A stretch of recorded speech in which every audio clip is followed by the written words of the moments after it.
Welcome, and we're here to talk about mitigating risk, and that means on your next negotiation, in your next campaign launch, to give you enough information to maybe have you hold your hand up and say, "Hold on a second," before you proceed, and that would be a win, in my book. And so, wanted to first say welcome and introduce ourselves just very briefly. I'm Sharon Torek, and I am the founder of Torek Law, which does business in the agency community as legal and creative. And we serve independent agencies nationwide in three basic areas: intellectual property, contract development and negotiation, and marketing regulation compliance. And today's session is really kind of a blend of the second and the third. We're going to be talking contracts, we're going to be talking compliance. And Samantha, why don't you introduce yourself? Hi, everyone. I'm Samantha. I've been with Torek Law for about 3 years now, almost, and I'm based in Dallas, Texas. I specialize in trademark, influencer, and artificial intelligence law. So I'm really excited to talk to you all today. Yeah, Samantha is really our lead negotiator at the firm when it comes to influencer deals. And so thrilled that she's here today. All right, I'd like to give everybody the lay of the land when we get started. So today we're going to cover four basic buckets, if you will. One is the trends we're seeing right now in the industry that impact the way you put your campaigns together or conduct negotiations. We're going to talk about content ownership versus content licensing, which, as you'll see from some of the conversation, is a huge issue when it comes to putting these deals together. We're going to talk about the FTC and how it's looking at disclosures, transparencies, and just some basic guidelines to refresh you on, or to give you some bullet points there to walk away with when you're evaluating your next deal, and then some negotiating tips for your next deal. So first of all, what are we seeing as a law firm that has helped agencies hundreds of times negotiate influencer or content creator transactions on behalf of their brand clients? These are some of the things we're seeing now recently. Some of these are longer standing developments, but some are more recent. The first is that we are really seeing political headwinds, which, regardless of what your political beliefs or positions are, there's really no denying that social platforms have been impacted not only regulatorily, but by actual business developments in the marketplace that have been affected by politics. Most namely, the presence of TikTok and how long-term that's going to be. And whatever you think about whether it's here to stay or whether it might change or go away, it has caused some whiplash in the influencer marketplace because it was such a heavily dominant platform for influencer campaigns. So that is a big trend that we're keeping our eyes on. The surge in the use of AI in content creation, in research, and brand protection issues in search has really started to pick away at the fraying edges of some influencer constructs. And so it raises new questions about how do you know whether content is original? How are we being protected as brands and as individuals, if you're the influencer, from issues like deepfake or false claims being made? So and also understanding on behalf of your brand client when an influencer or a creator is actually using AI to develop the content they're putting out there on behalf of the brand. You need to know that as an agency. The increase in collaboration tools that we're seeing on the platforms themselves, whereby it is much more fluid for content creators to collaborate, or with brands and individual influencers to collaborate. So it's sort of a, who's at the wheel kind of question on some days. And on other days, the broader question is, how do we collaborate well and who is doing what by when? And what are the swim lanes and what are the boundaries of that collaboration and what do the platforms need to know? And also what tools do they have that help us? And then finally, this is a longer standing trend. So I hesitate to even call it a trend, but we're not seeing any dial back of the sort of push and pull between brands and creators, and usually agencies on behalf of brands, around ownership of the content that the influencer or the creator is going to make and put out there. It continues to be a linchpin of negotiations. We continue to have to think of creative ways to sort of work around the gap between a creator demand and what the brand's expectation is around owning the content. And so that is sort of a longer standing market reality that impacts the way these campaigns get negotiated and put together.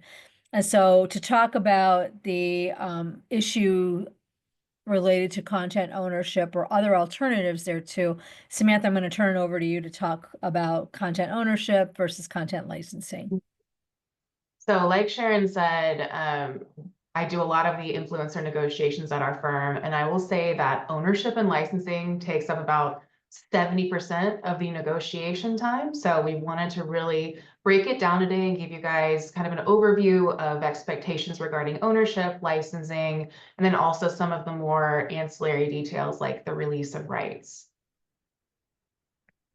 And so we'll start with when should you own content? So there's like 3 circumstances in which we would say that you should own the content or the brand should own the content directly. And the first of these is the most important. It's when your MSA with the client says that the brand has to own all the content created. So when you look at your MSA, this is going to look like a kind of typical work for hire clause where it says agency agrees that all content shall be transferred to brand upon creation, something along those lines. And every now and then it'll have an exception for influencer work, but typically it doesn't. So when you're looking at your MSA, if it says that the brand must own all the content, make sure that you are able to own that content from the influencer, or ask your brand if they're okay with a license from the influencer. Either way, it just is important that all parties are communicating. And then the second way is when a brand wants freedom to use the content. So your brand might want to be able to use the content on a single post. They might want to be able to use it across all platforms years down the road in commercials and recaps, etc. When they have a lot of plans for that one piece of content, it's a lot easier and more straightforward to get that ownership up front. That way you have all the capabilities that you need. You don't have to go back and renegotiate every time a new intention pops up. And then the last way that a brand will want to own content is when typically they're posting it to their own social media properties. We've seen a lot that when they are in control of the content and it's on their platform, they oftentimes want to have full ownership of that. That way they can promote it, they can share it, they can collaborate with it as much as they want without having to go back to the influencer every single time for permission. And a lot of times this is content that doesn't even feature the influencer, which is something that we'll talk about later. But in those circumstances, we definitely want the brand to have as much flexibility as they can. Yeah, and I would just add here a little bit of color, which is that you're in the best position as an agency to really be asking your brand clients a lot of thoughtful questions about how do you really want to see using this content or this relationship, leveraging it for the long term? Because they may not be thinking now about wanting a couple of months from now to use some cut versions of this or some B-roll from the content created on their websites, for example, or on a behind the scenes type of post or, um, and so being thoughtful and asking those kinds of questions or making judgment calls as the content is unfolding so that you can maybe make some alterations to your understanding is something that really, as agencies, you're in the best position to do because you're there in the thick of the creation and execution process for the campaign itself. And on the flip side, we have when you're licensing content. This is much more common that we see content being licensed from influencers, and it's also what they prefer, as I'm sure you guys have experienced. The circumstances in which you typically want to license the content is the first most common when the usage is temporary. So if it's just a temporary campaign, it's only up for a day, it's only up for a month. It's a short-lived piece of content that the brand doesn't really care about afterwards. That's when a license is okay. You can have that license end at a certain time period, and it's limited to very specific purposes. Generally, that's what we see that influencers want because they want to retain ownership of their content. But still, like we talked about, there are certain minor circumstances in which you would want to own the content outright. And then secondly, when the influencer is posting to their own page, we typically want a license because at that point they're in control of the content and we want them to also kind of have the liability and ownership of that content so that whatever happens with it, if it's promoted, if it's infringing, if it's whatever, it's owned by them and it's their responsibility. As you can imagine, if there's an issue with the content and they're the ones in control of it and you can't get a hold of them, or there's something else going on, it has a lot more conflict for the brand. So for your ease and the ease of the brand, when the influencer is posting it to their own page and you guys don't have access to their page, or they're just otherwise in control of that content, it is best that they retain ownership and you have a limited license just for the purposes that you need.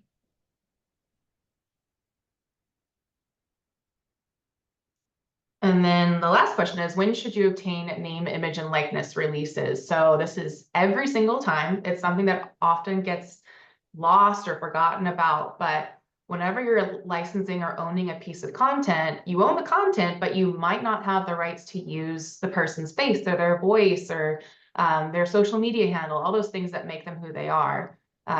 Just for a bit of background, which you guys are probably aware of, but there's something called publicity rights, which is the right to your face and your voice and your name. And it's kind of like your own personal trademark. And so when you've got your content, you've got an influencer in it, yes, you license the rights to the content, but you also want to make sure that they've given their permission to have their face or their name, etc., for all of the purposes and for the duration of time that you're going to be using that content. So it's super important to make sure that that release lines up with your content release as well. And it's also important to make sure that there's any other people that are distinguishable in that content. So, the back of the head in the background, that doesn't matter so much. But if you've got a face that's familiar, someone's family member or their friend or another creator, they also have to give a release for use of their image and their likeness. This also applies when you're filming with large areas, like maybe in public. You can't obviously obtain the release of every single person who might be walking in the background, but it's helpful to have up signs just to alert them, like, hey, you might be on camera and you're giving permission by walking behind the camera for us to show you. But overall, important that everybody whose face is recognizable, you have their permission to be able to use that content. Yeah, and I think a common misconception here is that when it comes to original content, that the ownership of the content rights, the copyright, isn't distinguishable from the name, image, likeness, publicity rights. And so be thinking about how this might affect your use of the content in the long term. Do you want to make derivative content from it? Do you want to do cuts or edits or stills or create new works that might be permissible under whatever content arrangement you have, but are new uses potentially for NIL, name, image, likeness releases? And so it's important to be thinking about them as two different separate things. Mhm.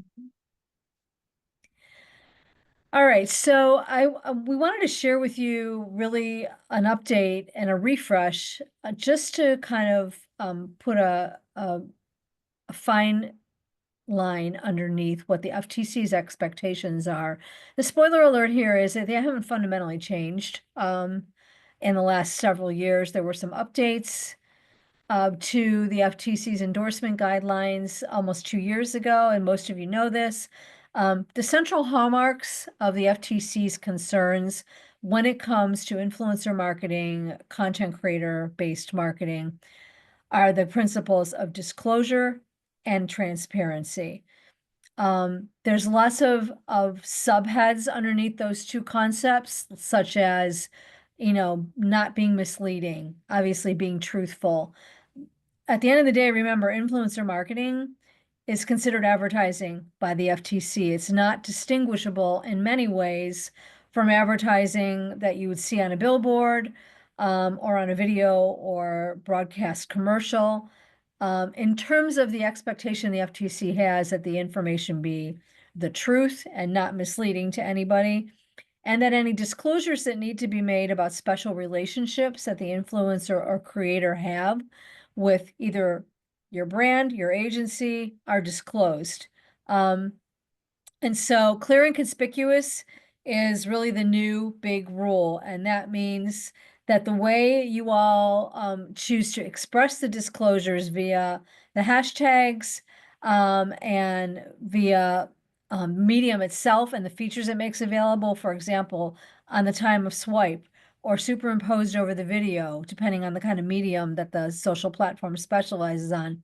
It's got to be very clear And those clarity principles can be different platform to platform, that this is advertising purposed content, or when the influencer themselves has been compensated in any way for the posts that they're making. Back in the day, I'm aging myself a bit, but I'm talking like 7 years ago, when things like unboxings or get ready with me videos were new and fresh on social, um, failure to disclose was a huge issue because influencers would get free stuff, unbox it, and not really say enough about the fact that it had been a gift or that they had been given special access to attend an event, etc. So clear and conspicuous is the hallmark rule, and that only means, in plain English, be clear and conspicuous, but it means use the platform tools to be clear and conspicuous. Um, any benefit that the talent has received, whether they're paid in money, whether they get special access, special privilege, free stuff, are employed by the brand, all of that needs to be disclosed, and there are specific ways that that needs to happen depending on the platforms themselves. Speaking of which, most platforms have their own compliance tool. All of them actually have their own compliance tools built in, and they do a pretty good job of keeping up with updating these tools as the FTC sort of shifts its attention here and there. But you need to remember that they're primarily concerned about limiting the liability of the platforms themselves, not limiting the liability as to ad claims that are being made that could impact your client's responsibility and therefore your potential liability. So they're usually okay. Just be sensible and think about how the consumer will perceive the content if they were reviewing it and didn't have all the disclosure that was possible. Who's responsible? The short answer is you're all responsible. The brand is responsible. The agency has varying degrees of responsibility depending on, frankly, how involved you are in content creation. I will tell you that if you have a relationship with your client whereby you are managing the entire influencer program, meaning you contract with the influencers directly, you have a very collaborative hand in creating the content, you're going to have a higher degree of risk than an agency who does more matchmaking and concept creating, and the brand might directly contract with the influencer at the end of the day. So, but everybody's in the chain of responsibility here, and the FTC has been pretty clear about the fact that not only will it look at brands and not only will it look at influencers, but it's looking at agencies too. In your agreement as an agency with the influencer, our recommendation, since we are agency advocates at the end of the day, is that responsibility for compliance with the FTC's rules, for being truthful, for being clear, gets put onto the influencer. And an experienced influencer with an experienced negotiation team should be expecting this. And if they're pushing back really hard on this point, in my view, and Samantha, you may have a different perspective, but in my view, they're an influencer that you ought to be thinking twice about working with, because they may be more willing to engage in content or practices that are less compliant or more, risky. Mhm. Even though, like I said, the talent does have the ultimate responsibility here, you need evidence on behalf of the agency that you have standards in place, and we'll talk about a couple of those that are designed to oversee not only in your contracts, putting responsibility in the right place, but also making certain you've documented giving the influencer the right information about how they have to comply. That's why we always recommend that disclosure guidelines always be a part of your contract with the influencer.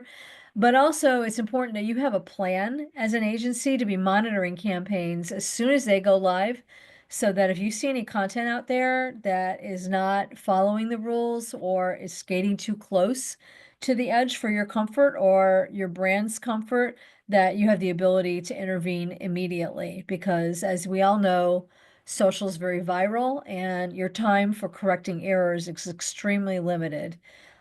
So again, at the end of the day, the hallmark principle here, the more involved you are in creating the content, supervising the influencer, the higher level of risk you have. And so just be prepared for it, account for it in your contracts, account for it with your insurance policies, and account for it in the conversations that your team is having with talent as they put these deals together. Which All is a good right. segue into negotiating. And over to you, Samantha, on that. Yes. So we thought it'd be helpful to go over some negotiation tips because I'd say some of the longest negotiations I've had have been with influencers. And part of that is because they're not always working with attorneys, and sometimes they're working with agents or by themselves. And so these tips are designed to help address some of the areas that come up most often and to help you get through them more quickly. Okay, so we'll start with ownership and licensing of content, because like we said, it comes up a lot, and the situation that comes up the most is that the talent or their agent won't loosen the grip on the content. I have found that whenever this happens, when they say, no, we have to own it, no, we have to own it, no, we have to own it, over and over again, typically they do own it, but they don't understand the contract language as it's written. And they think that the license is trying to get them to sign over all of their rights for forever, for every single purpose, all that stuff, just because they have a mistrust of large corporations or of agencies in general because of things that have happened to them in the past. And so I have found that the way to get through this is really just to emotionally kind of hold their hand, say, we're not going to take advantage of you. This is just the legal license that we need to be able to get this job done. And then if they need adjustments on the language, usually doesn't even impact the clause itself or the meaning or what the effect has. It just makes them feel better. So tip number one, just make them feel better, make them feel comfortable with you. And typically that gets this point move forward. Situation number two is that the talent wants to charge more for more rights. This is, within the talent's purview to charge more if they're giving up more rights. And so the tip here is to make sure that you know upfront the type of license that you need. So that goes back to looking at your MSA with the client that you have. Does it require you to get all ownership rights? If so, make sure you're fighting for those at the beginning, because we have seen too often where things are moving quickly, as they do, and the negotiation's been proceeding for weeks, and all of a sudden they're like, oh, we need more rights. And the talent says, oh, cool. Well, I need, $50,000 more dollars. And we don't want you to be in that situation to where it's a shock that you have to have that extra fee. So definitely know upfront what you need and ask for it upfront. And then situation number three is that the talent is collaborating with people, or they're licensing music, or they're putting someone else's content in their stuff, or even they're just using the audios from TikTok, and they want you to be responsible for overseeing all of this. And typically we recommend against this. We want the talent to be responsible for the things that they are in control of. So if they're bringing in people, they need to have those releases. If they're using content on TikTok, they need to make sure that it's licensed appropriately for the brand's usage. And of course, the brand will expect you to have some oversight over this, but in general, we want the talent, being the person that's creating this, to have the responsibility to ensure everything is compliant. Yeah, and I will say some of our biggest issues with this have been with audio, quite frankly, unauthorized use of audio, musical and non-musical audio. And it's a mess to clean up afterwards. So, if you think it could be an issue, the earlier the better to have a conversation about it. Absolutely. Yeah. The second most often negotiated item is payment of fees. As is expected, the influencer wants to get paid. And the top issue that we see coming up is that the influencer wants full payment of the fees no matter what. So let's say they were creating 10 deliverables for you, and then after the first deliverable was created, the brand says, actually, we don't want to work with them anymore. The influencer wants to be paid for all 10 deliverables anyways, even though they didn't make them. And that doesn't always make sense to us. It makes sense only in a limited exception, which I'll talk about after. But in general, you're advocating for the brand and you're also representing the agency. We don't want either the agency or the brand to have to pay a ton of extra money for work that they didn't get the benefit of. The only exception that I would say is that there's a really intense exclusivity clause. So the influencer, say, for example, is the bread girl, and the bread girl only talks about bread. And within your agreement, you say you can't talk about any other bread for 6 months. In that case, it does make sense for them to receive some sort of cancellation fee just because they weren't able to work at all during that time period. But typically, that's not the case, and the influencer can work with other people if they want to, at least for other non-competitive brands. And so they don't get paid for work that's not done. And you can always waive the exclusivity if you have to terminate. Yes, yeah, that's a great point. Situation number 2, the influencer wants prepayment for work. Our tip here is that it is, as I'm sure you know, really hard to take money back from the influencer after they already have it, no matter what happens. Even agents have told us, like, the influencer spends it the day that they get it, whether it's for business or for personal, it's gone. And so typically we recommend that you have a per deliverable payment system where the deliverable is created, the influencer gets paid. If they don't do it wrong, they don't get paid yet. And that tends to be the most clean way to get it done. Structures where it's like half up and half after, that's kind of tough to deal with. The only other type of payment structure that tends to be more flexible is just every quarter they get a certain amount, or, every few weeks they get a certain amount. But in general, we just don't want to be giving the influencer big lumps of money that you can't get back.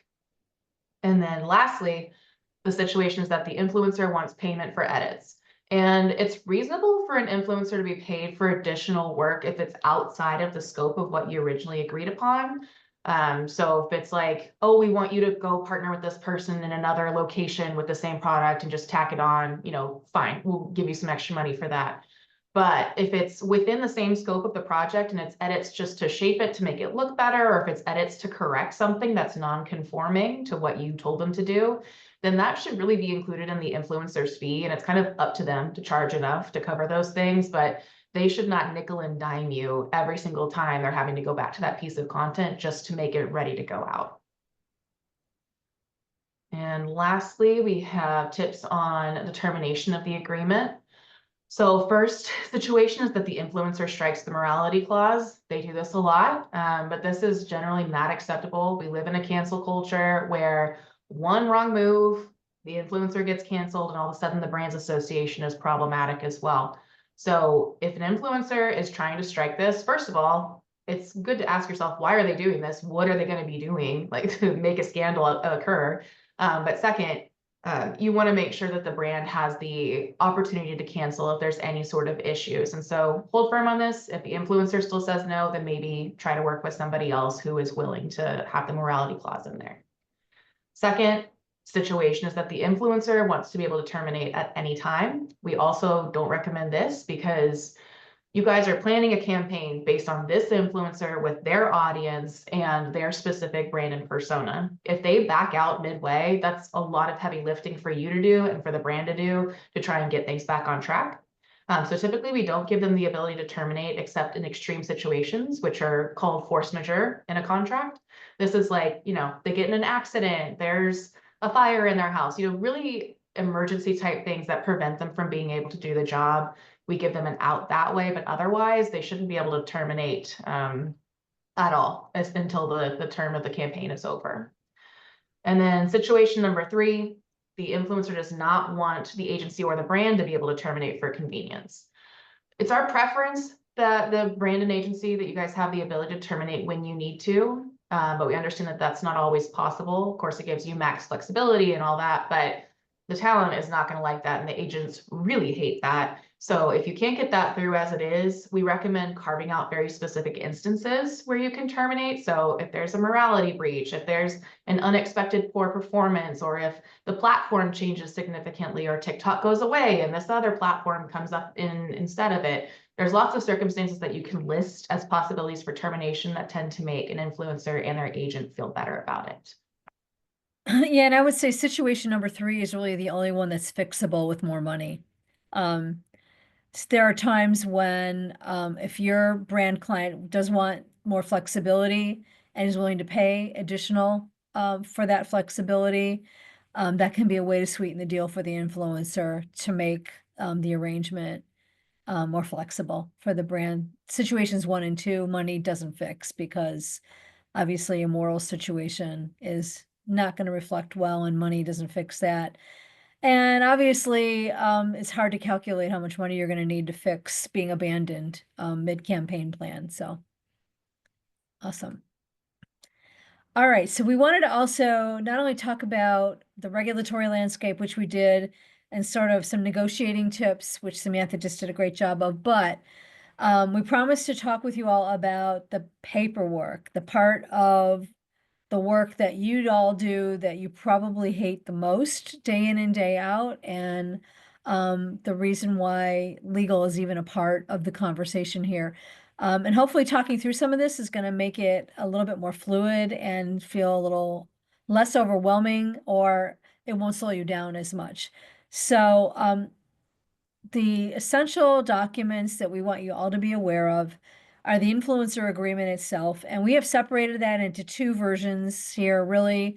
One where the influencer will be using their channels, one where they're really going to be acting as a creator only. The releases that you need, and we would be remiss if we didn't also discuss the client contract itself. So, Samantha, why don't you walk us through the influencer agreement itself? Okay. So the influencer agreement is going to be the foundation of your relationship with the influencer. It's going to contain all of the liability, the responsibilities, the creative process, and everything that you want your influencer to agree to and to know. It's going to go in here. Then all of the creative details about the actual content will go into a creative brief separately. Our recommendation is that this document should be written in a very reader-friendly manner, just because, again, a lot of these influencers are on their own or they have agents who are moving quickly. And so they want to be able to read this, understand what it says, and then move on from it. And of course, you want it to still have all the necessary precautions in there and legal language to protect the agency and the brand. But just for your purposes, because I know how fast these things go, it is much easier when it's not this massive document containing a lot of legalese. And you can still get the job done with plain language. I also recommend organization. The more organized it is, the less negotiation you're going to have. A lot of the negotiation issues that we have are literally just from talent or their agents misunderstanding the language, and even sometimes their attorneys, because their attorneys aren't always familiar with it either.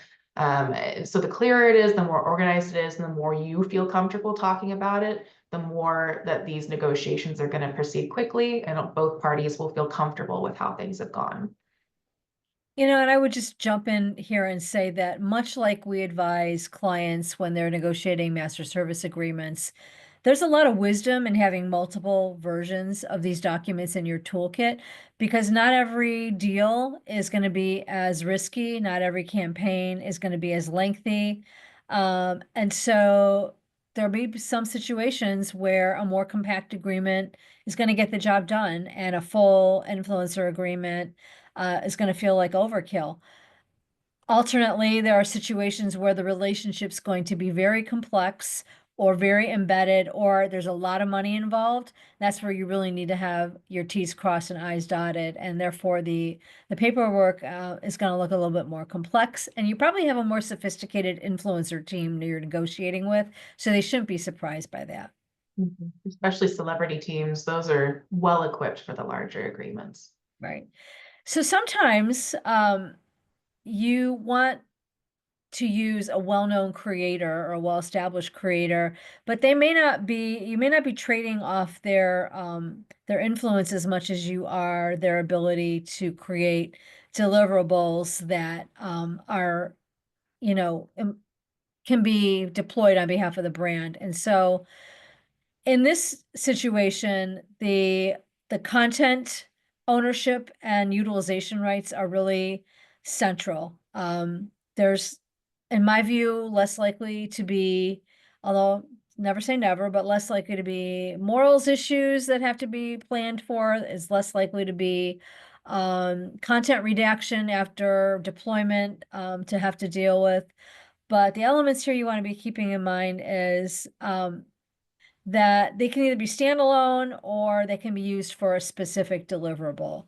Let's say a holiday gift guide that a well-known home lifestyle brand guru is curating on behalf of the brand, or perhaps I don't know, a crafting expert is putting together special patterns for, for Christmas. things like that where they're going to be very limited in duration, and you might just have a brief standalone agreement versus a more comprehensive creator agreement. Typically, you're not going to be as worried about name, image, likeness. Well, name you are, but image and likeness is less of a focus. And the B-roll here can be as valuable as the main content created. And so ownership to that is something to think about as well. And in this case, you want the ownership of the deliverables to go straight to the agency, so that the agency can control deploying them on behalf of the brand. So those are the major distinction points between the influencer versus the creator only version of the agreement. And sometimes you have both relationships with the same talent. And I'll add to the creator agreement as well. That's a good one for music and jingles. So we've had some influencers create jingles for the brand, and of course, you want to be able to own that. So the creator agreement is good for that. Yeah, As that's a great point. I didn't think about that. That's a great point. Let's talk about releases, Samantha. Yes, so releases, my favorite stuff. It keeps everything clean and organized. So, like we mentioned before, there's lots of collaboration going on nowadays, lots of content being pulled from third parties. For less sophisticated influencers, it might just be friends. But either way, if any third party is involved in this, we need releases for those third parties. So if someone's appearing in the content, you need a model release. If there's a location where you're filming, like a private home or maybe a business or something like that, we need a location release associated with that property so that it can be published online. And then if there's third-party content like clips, or if there's potentially something that you're splicing up from TikTok, or you're collaborating with somebody else, you need a photography or a content release associated with that content. And so while it should be your influencer's responsibility to obtain all of these because they're the ones that are actually talking to the people and they're clicking the buttons to buy things, you do want to have some level of oversight over this and have the releases ready in case the influencer doesn't have them, or if theirs aren't good enough, which tends to be the case sometimes. So your brand will just expect you to kind of have the ability to help with these things if necessary. But again, for your own peace of mind and because of the contracts that we're recommending, we do want the influencer to have the responsibility to actually obtain those releases since they're the ones that are going to be communicating with those people on the daily. Yeah, these are pivotal tools in your toolkit, so that you are ready for any deal. All right, so we want to talk about the client contract because even though we are focused for this session on the agency's relationships and negotiations with the influencers, ultimately, I want to drive the point home that your conduct as an agency in executing all of this and putting it together is directly affected by what you've committed to do or refrain from doing on behalf of your clients. And so it's the original governing document of your relationship with the brand and the foundation of the work that you do. And there needs to be a waterfall between relevant provisions in your client contract and the provisions that you've got between the agency and the influencer and your influencer agreement. And I will say the most frequently invoked need to check and make sure that there is a waterfall are IP rights to the content, um, confidentiality, and trademark and publicity rights are crucial as well. The brand is going to be most concerned about protecting its trademark. The influencer is going to be most concerned about protecting their NIL rights. And so you need to make sure there's no conflicts between them. Exclusivity is a huge issue. If you've got an exclusivity covenant between agency and brand, which if you do, I hope you've been paid a premium for it, but that's another webinar. And if that impacts the options that you have for plucking influencers, then that's something you need to align with between client and influencer or content creator.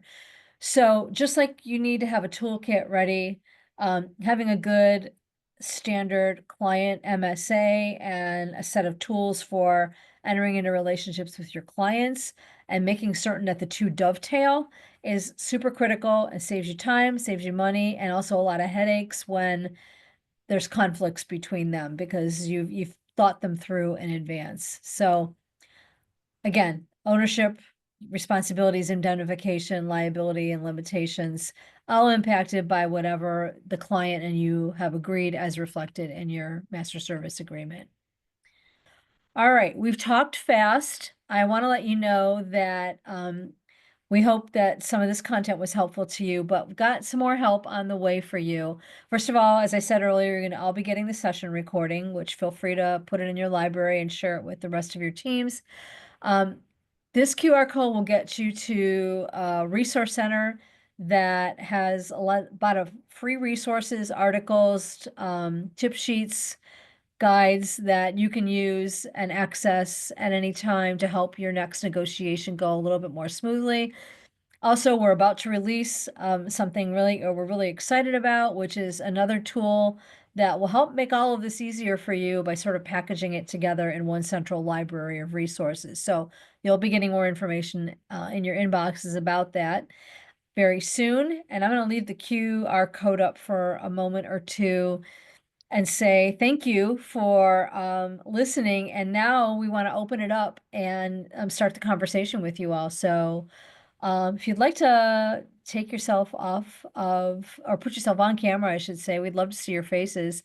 But just as important, we would love to answer your questions. So Kayla, I'm going to flip it over to you and have you get us started with any questions that have been submitted. Yes, so we do have a few that's been submitted already. However, if anyone has any other questions, please feel free to put them in the chat and we will get them answered. If we don't get them answered, we will gladly answer them, email them afterwards. But so for the first question we have, we frequently get bogged down in negotiating the content rights issue with influencers slash creators. Are there any additional suggestions you have about how to think about this or counsel our clients about it? Well, I have one suggestion, and that is that I'm an IP nerd, right? So I always want full ownership rights on behalf of our client. But one thing that can shortcut this all is really having an honest conversation with your client about what the life of the content is really likely to be. What do I mean by that? If you're working on a campaign that is built around a special event or special holiday or a cultural trend that is viral, how valuable over time is that content actually going to be to the brand? Maybe very, maybe not so much. And if the answer is not so much, then perhaps you can be a little bit more flexible and shortcut some of the debate back and forth about ownership by agreeing to a license that will give your client the latitude it needs, but also make the creator more comfortable about their negotiating power in terms of the content. So I would say just take an honest, hard assessment of what the true commercial value of the content actually could be over the long haul. Because if it's not going to be valuable forever, then perhaps just a nice license with broad enough rights in it is going to get you where you need to go. Samantha, I don't know if you have any thoughts about that. No, I agree. And I think the most important thing is just understanding what your client needs before you even do anything, because I know it's difficult to go back to the client after things have started kicked off and are moving. So the earlier you can talk to them and fully understand what they want, the easier the negotiation will be. Yeah, and the one thing I do think you have to take a hard line on behalf of your brand clients is reopening the negotiations after the deal's already been made in principle. The only good reason to do that is that if in good faith, like Samantha pointed out earlier, your client has actually decided it wants something more, something broader than what it was originally planning. And if you haven't been upfront with that about the influencers team because you didn't know about it or it was not something that was originally contemplated, then that is a legitimate reason to reopen the conversation. Otherwise, I think you've got to be a firm negotiator on this point, because that is how you get the best value for your client out of the relationship. It's also how you protect your margins as an agency. If you are managing the influencer programs and the margin is within your control, and that's also what impacts your profitability for running the program, then you need to be very careful about that too. So it's a balance of your interests, the brand's interests, and making a deal that's workable with the influencer and their team at the same time. It's not easy. We get it. Right, awesome. Angela wants to know, is there a stripped down version, skinny version of a contract for user generated content campaigns where we are grabbing rights to content already created, usually from micro influencers? Samantha, I'd love to hear what you think about this, but my first reaction to that is I feel like the UGC examples are really more appropriate many times for just release documents. You may not even need a full contract. You could just add some compensation or consideration elements into the user generated content agreement, and just get a release or an assignment if you're going to buy the content outright. Mhm. I agree with that. It's going to be kind of a quasi creator agreement / release where it's pretty brief. It just lists the content that you want. Ownership is assigned or license is assigned. Typically you'll want to have something saying that AI wasn't used, or if it was used, it's been disclosed. But yeah, there's definitely situations where it's, content already created, micro influencer, it's pretty straightforward, a shorter release. Yeah, so Angela, that's a great question, and I think the answer is yes. A more brief agreement form is appropriate for those situations. You're muted, You're Kayla. muted, Kayla. Sorry.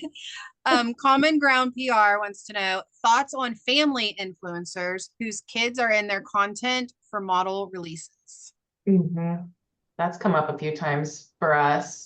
And typically the family will just sign the release on behalf of the kid, but they do need releases associated.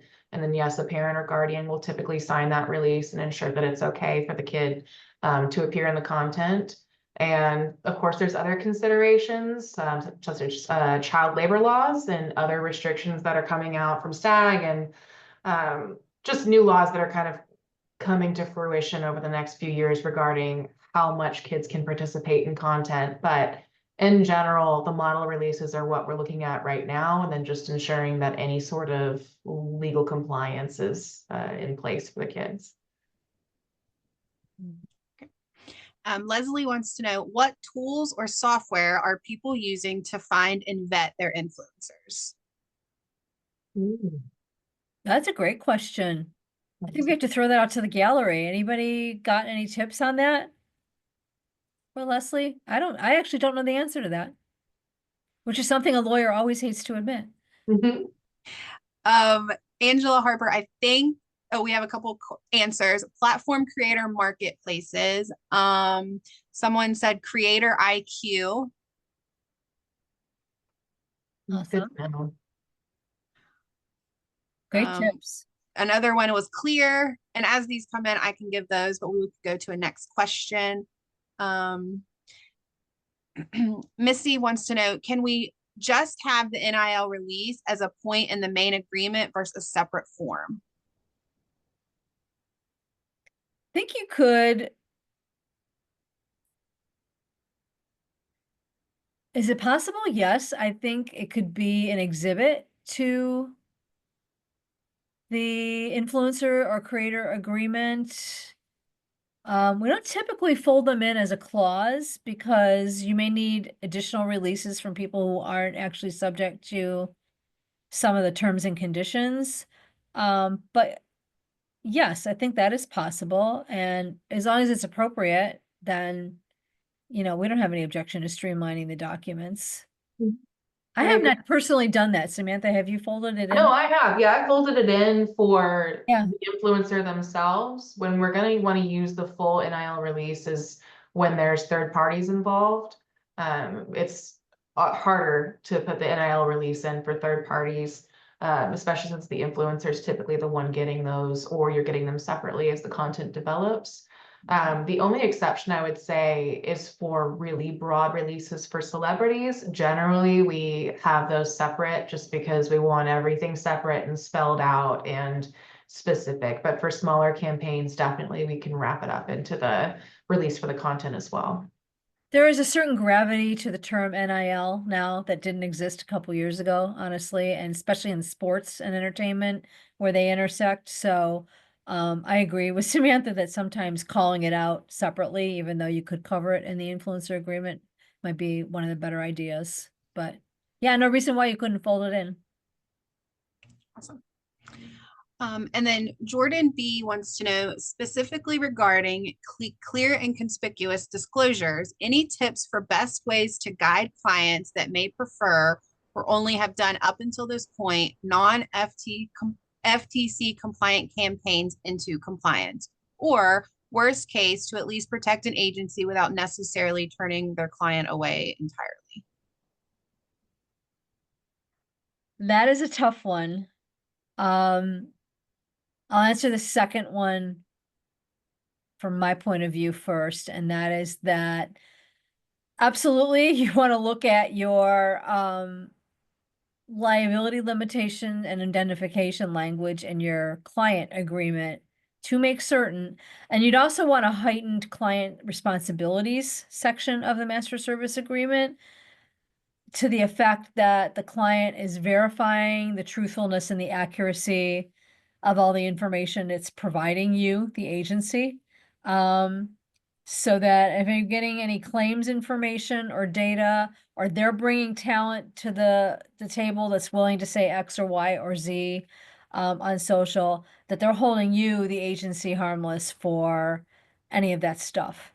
The first part of it is really more of a cultural match conversation, I think at as early as possible in the agency-client relationship.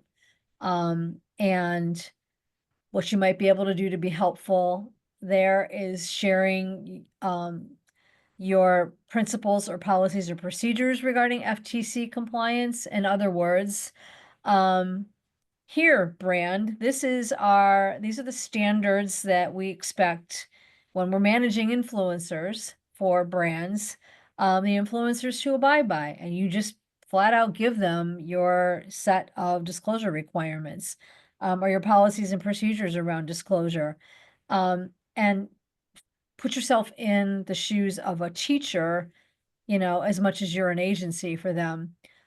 Because if they're consistently pushing you to, and we see this sometimes in review campaigns or sometimes in user-generated content solicitation efforts where they're kind of not so concerned about how to follow the rules.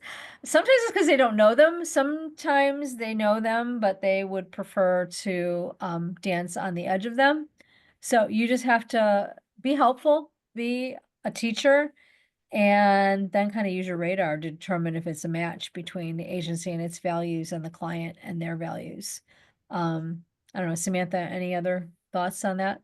Yeah, I would just keep in the back of your mind what we were talking about earlier, that the FTC will look to everybody for the compliance Yeah. issues. So you can protect yourself as much as you can, but if you're the one posting or you're inducing an influencer to post, the FTC will be looking to you as well. So it really just depends on your risk tolerance. Like maybe you're fine with that, and maybe the specific campaign or the things that you're doing or saying are okay with you with the risk.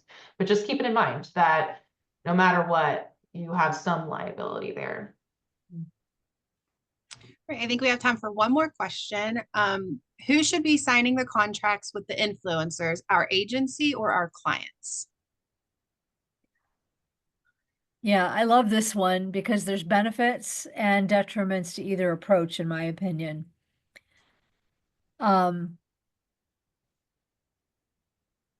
If you want more control of your margins in managing influencer campaigns, and if you are also willing to assume more risk, which I wouldn't be if I didn't have my ducks in a row in terms of our compliance of legal understanding, a good legal toolkit, ready.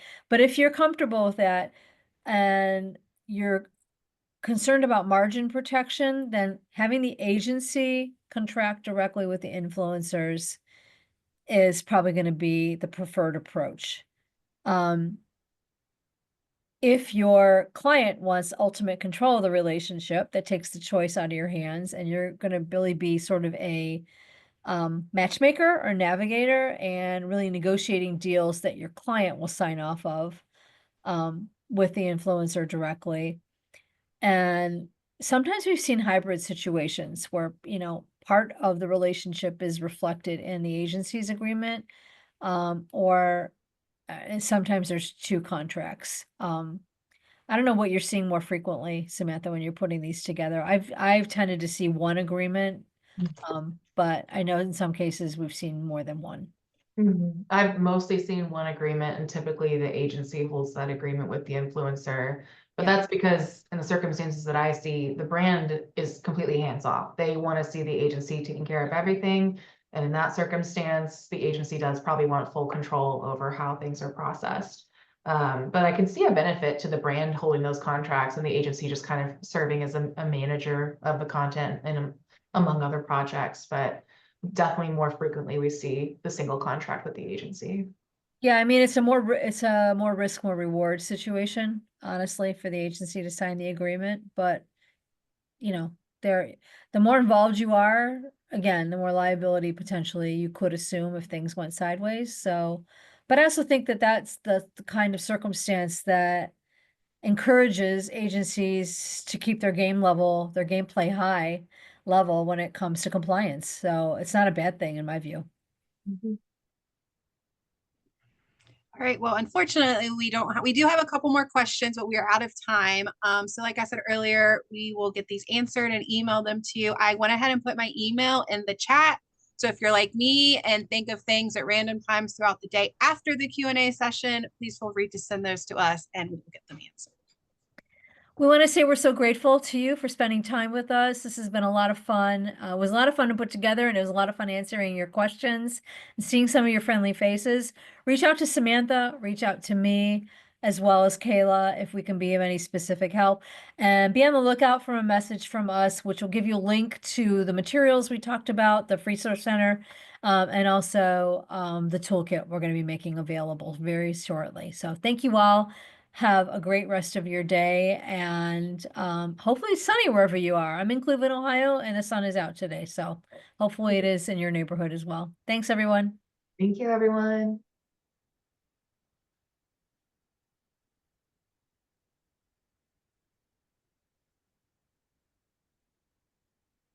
The dog's coming to say hi.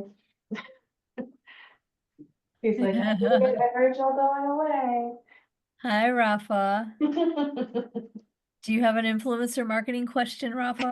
He does. He's like, how can I get famous? Yeah. How can you get famous, huh? There you are. There he is. Where's your brother? Oh, who knows? Hiding somewhere, I'm sure, lurking.